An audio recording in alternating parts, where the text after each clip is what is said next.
در آن زمانهایی که روستا در تحریم روستاهای دیگر شدندی، واحد پولی روستا به خربزه تغییر یافته بودندی و اهالی دستمزدشان را با زور به چند خربزه ستاندندی و به خانه بردندی.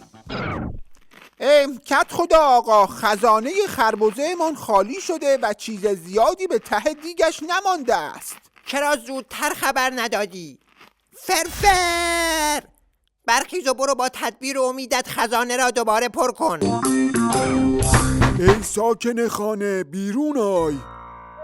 دیده شده که خرت از آب رودخانه فراوان نوشیده است.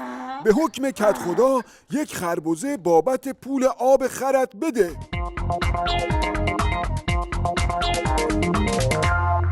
این قبض آبونمان شمع‌هایی است که در خانه می‌افروزی.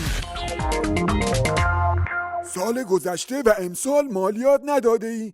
این قبض را بگیر و برو خربزه‌ای بیاور.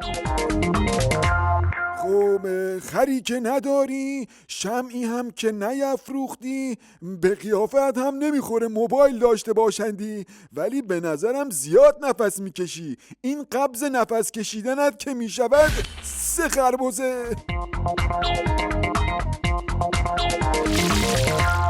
کت خدا آقا، خزانه ما پر شده اما در خانه هیچ کدام از اهالی خربزه نماندندی و اکنون اهالی دور میدان روستا شورش خفنی نمودندی.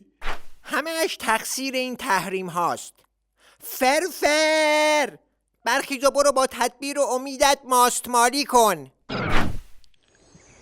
از این پس به هر خانواری که در روستا هست مقداری پوست خربزه یارانه میگردندی. لطفاً اگر پوست خربزه نیاز ندارید ثبت نام نکنید. مرسی.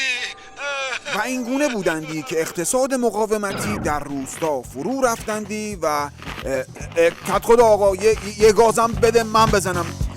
بابا یه گاز که دیگه این حرفا رو نداره که.